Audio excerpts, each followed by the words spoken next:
And we're back again to Money Means Business with our guest, Mr. Hany Abou-El-Fotouh, economic analyst, and also we'll talk a lot about, the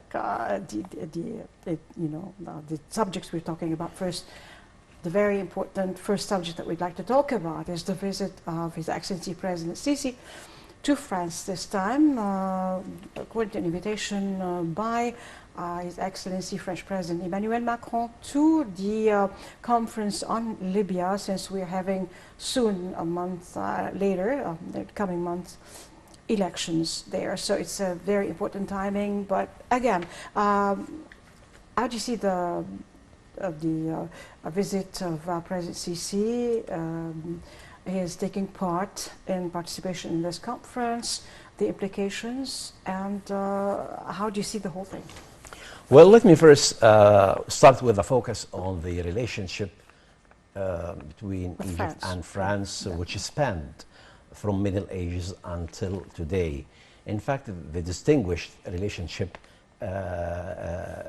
marks the stance of Egypt towards France and other countries which are considered as alliance to each other. And perhaps the most important implications of this visit and the most important item on the agenda is unifying the efforts to fight terrorism. And particularly, as you mentioned, the general election is nearing. It is scheduled to be held on 24th December. And both the Egyptian side and the French side are very keen. They would like to ensure that the election is held successfully on time. Also, this visit also marks the relationship, the strong economic relationship between Egypt and France. And of course, on the agenda, there will be several files, including the economic file, how to boost the economic relations between the two sides. Also, the President will meet with several world leaders in order to discuss how to boost the bilateral relationship between the countries, with these countries, with Egypt. Of course, these are perhaps the most items of the agenda, and I say again, it's perhaps the on top of the agenda would be the elections, general elections in Libya, and how to restore the security and stability in the neighboring country. Yeah. Well, we talked about the most important issues to be discussed during this conference. And, well, they were discussed, I mean, but also the timing of this conference. Is it, just directly related to the elections that will take place a month from now? I would say yes. The timing has a very important bearing during this visit, because if the election goes well, everything will gradually go well in Libya, and rebuilding Libya again and investing in Libya would be a mega, I would say, projects would benefit all countries, not only Egypt, but also other countries who would find the opportunity to go to Libya and to participate in the reconstruction of Libya after several years of wars and destructions, leaving the country in devastated status and poor infrastructure resulting from the war. Of course, an important issue here also is ensuring that the foreign militias and troops, that they should go out of Libya, because if they stay in Libya, instability, they would cause a status of instability. They're even with aggravated. Exactly, exactly. This is also what President Sisi said, before. It's like no intervention. The sovereignty. We should preserve the sovereignty of Libya, and no intervention from foreign forces or foreign powers. Actually. Yes, indeed. That's a very important issue here, to ensure that all foreign militias they exit Libya, and no foreign interference to happen again.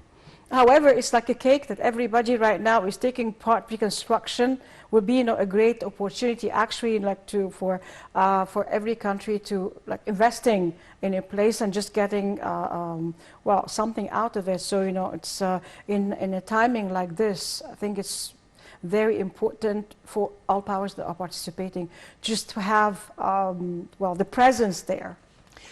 Of course, as you said, it's a cake, and many countries are focusing and Coveting, actually, a big part focusing of it.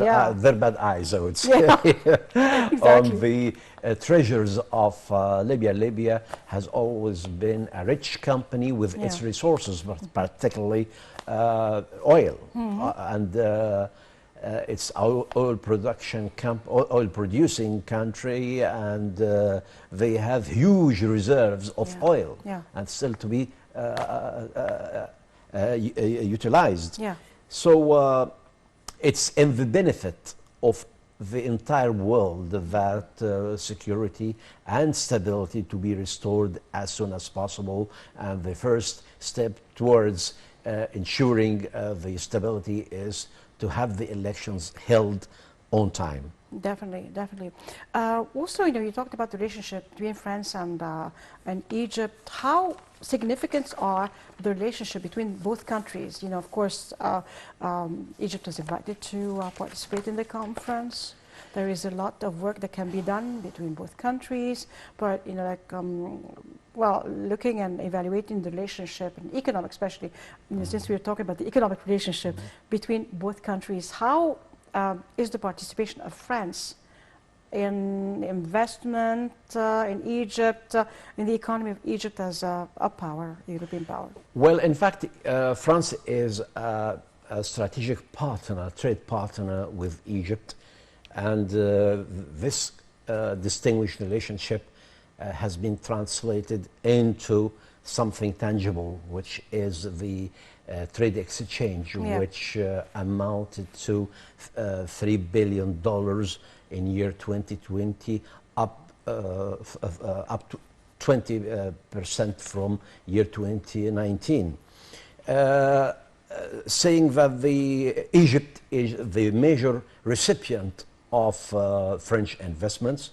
We have in Egypt here nearly 165 French companies operating in different sectors, including pharmaceutical, roads and transport, and these 165 companies generate nearly 38,000 jobs for Egyptian people. So this comes all together to indicate or illustrate that how strong is the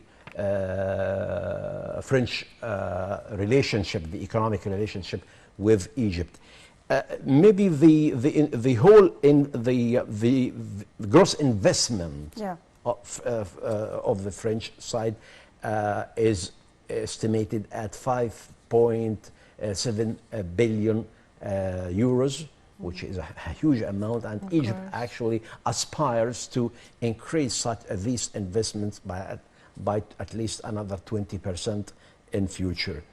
So the investments, the direct foreign direct investment coming from the French side, in fact, it was deteriorating at a point of time, but now we started to see more inflow.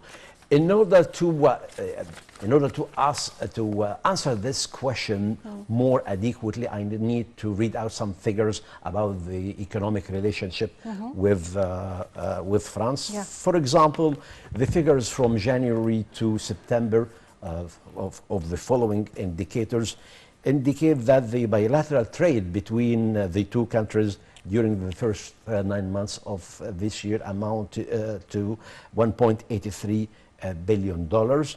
The Egyptian exports during this period, the 9 months period from January to September, amounted to $412 million, while it was $654 million during 2019. As to the Egyptian imports from France, this figure reached $1.23 billion as compared to $1.74 billion in year 2019. Also, the incoming foreign investments, I mean the receipts from France, also amounted to $448 million, while the total outgoing investments, which are the payments to the French side, amounted to $1.31 billion. And finally, the Egyptians, the expats living in France, they also generate money transfer to the country, and this is translated in figures as $112 million last year. And also talking about that, how can we maximize the economic relations and the investments of France in Egypt here, as since things are getting better and the economic relationships of course, and political are just developing even more. Egypt has signed several bilateral agreements and memorandum of understanding with France during the last few years, and the only way to grow or to strengthen the economic relationship and investments, particularly, is for the two sides to meet each other more frequently, whether on official side or for the business people side, like knocking door trips to explore what does the French side need, okay, and explore the opportunities for similarly the French side would be invited here to Egypt or even in exhibitions to see and explore the opportunities to take part in the projects, particularly the mega projects which are being executed, and of course in future they would continue for some while. So the only way is to more exposure, more exchange of visits between the two sides in order to boost such economic relationship and ensure more investments come from the French side. Definitely. Also, talking about Egypt and France, France actually, gets a lot, exports a lot of perfumes, a lot of cosmetics, that are just, of course, the French perfumes that are renowned worldwide, and the exports of that even surpass the exports of weapons and weaponry and stuff like that. That is really a great asset and great products that they export. What do we have?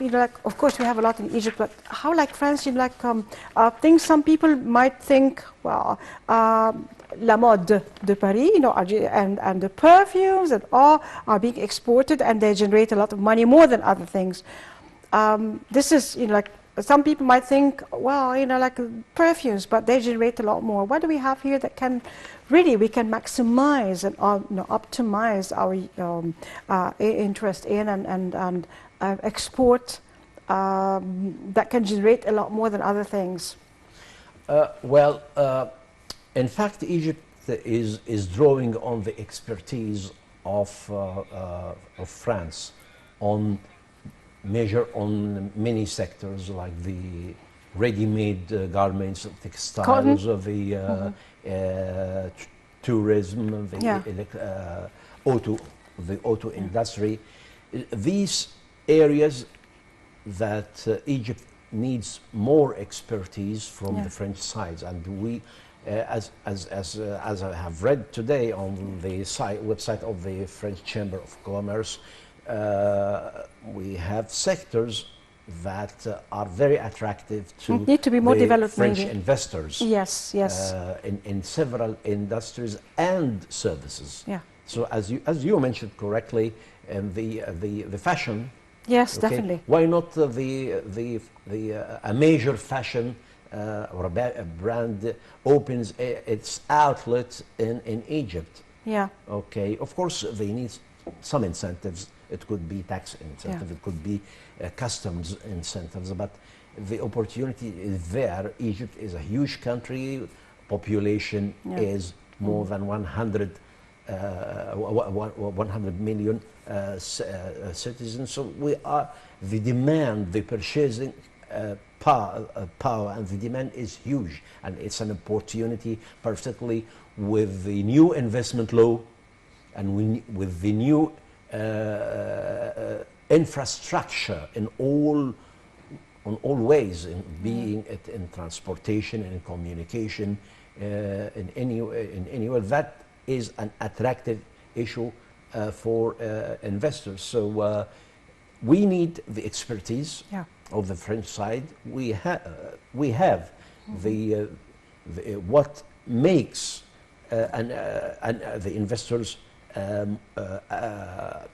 more enthusiastic to explore the opportunities in Egypt. Definitely.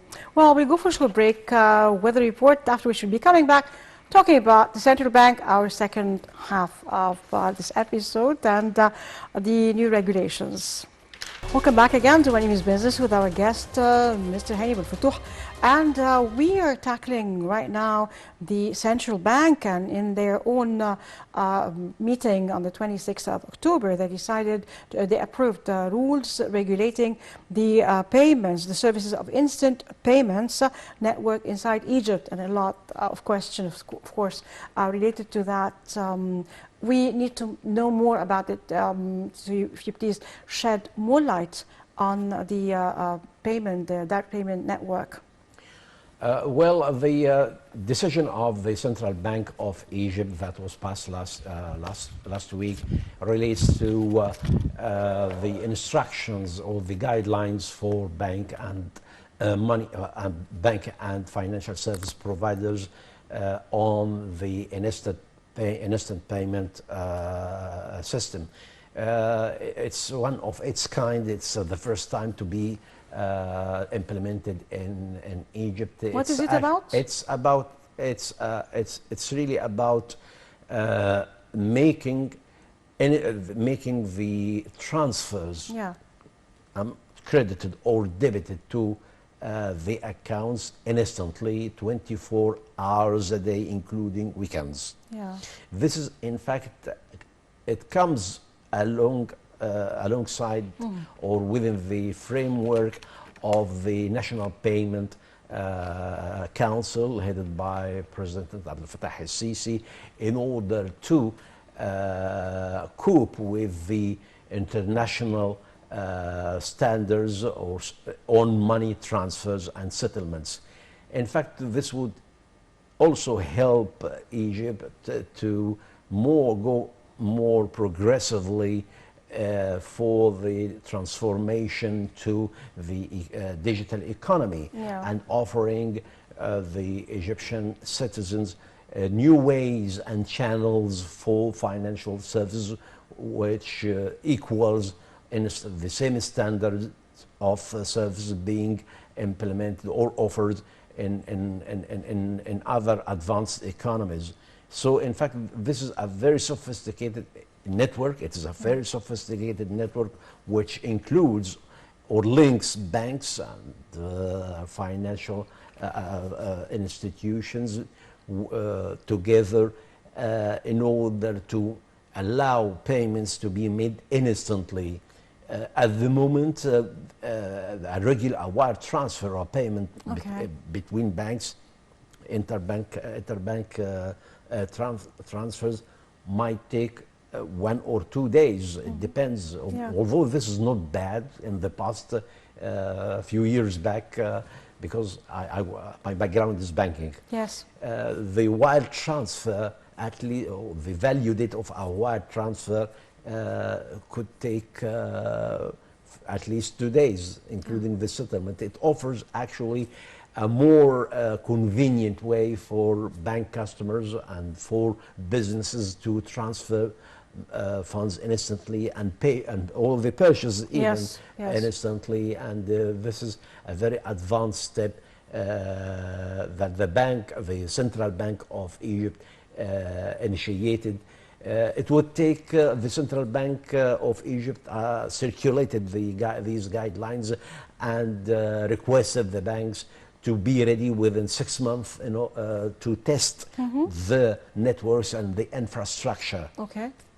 What about they have, and for this system to go live, it would take another 12 months. I mean, this means next year. By by not November. next year. Next year is so very soon. So it's by November next year. Yeah. The system should be up and running, and businesses and individuals would be allowed through mobile applications or through the website of the bank to transfer transfer funds, and these funds are transferred immediately, and the settlement also between the banks happens immediately. What are the maximum amounts that are allowed in this system to be transferred or paid directly? At the moment, the guidelines stipulates £50,000 per transaction. This is the maximum of a single transaction, or 50,000 for a single one transaction, or £60,000 in a day. It's a maximum daily limit. So nobody can do up to 5, 6, 7, a number of transactions. But the threshold or the ceiling for these transfers should not exceed 60,000 for a day. Meaning, like in a month. Yes, the limit is 200,000.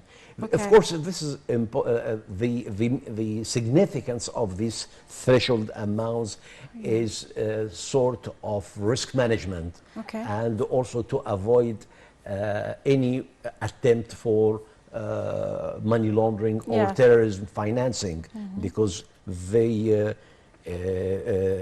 small amounts, repeated transfers might go under the radar, skip the radar. So these are further controls to combat money laundering or terrorism financing. Definitely. A question occurs to me with the pros, of course, of this, these regulations are great, but are there any kind of cons concerning that? We always look at the benefits. Can anything go wrong with the system itself, and can create trouble? Well, nothing is 100% guaranteed. Yeah. In every system, in every project, in anywhere. We've seen hackers, creating problems. The chances are almost nearing nil. Yeah. Because banks have firewalls. They have very sophisticated and strong antivirus or anti-hacking solutions that would make the chances to break these safeguards near to impossible. However, from operational perspectives, yes, anything could happen. Even when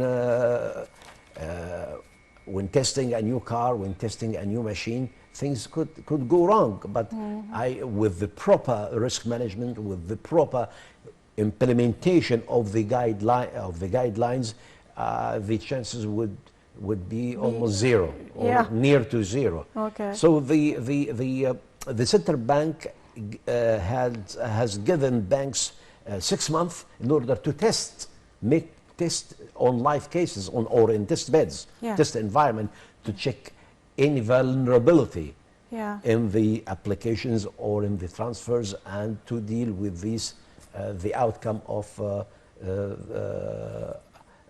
small errors. So the benefits of this system are greater than any kind of. I don't see any disadvantage. I see only benefits. Okay, this is wonderful. Also, one last question, because we ran out of time. The banks have obligations to comply with the rules on instant payment system. A briefing on rules. Maybe the as I mentioned, 6 months for banks to be ready and test the infrastructures and network, to put internal guidelines for the employees, operational standard operating procedures for the staff, to train their staff on the new system. Also, banks have to put the other internal controls and measures to avoid any possibilities for fraud or malfunctions. Definitely. Well, Mr. Hany Abou-El-Fotouh, thank you very much for being with us. It's always a pleasure having you. And hopefully, good news every time, like we meet, we're building on good news and things, get better, especially with mostly a lot of people, let's say, everybody will be vaccinated, and we won't really be facing the fear. And of course, with the news of medicine, for the COVID-19. So we hope, we end this scare of that, and, the world goes back to normal. Inshallah. Fingers crossed. Thank you. And I'd like to thank everybody for being there. We'll see you again next week. As for now, God bless Egypt, God bless Egyptians, God bless our president, our army, our white army, and our police. And as we quote from the Holy Quran, ادخلوا مصر إن شاء الله آمنين, enter Egypt, God willing, safe. And Mubarak Shabi Misr, blessed be Egypt, my people, from the Holy Bible. I'm Nabi Nazim signing off. Goodbye for now.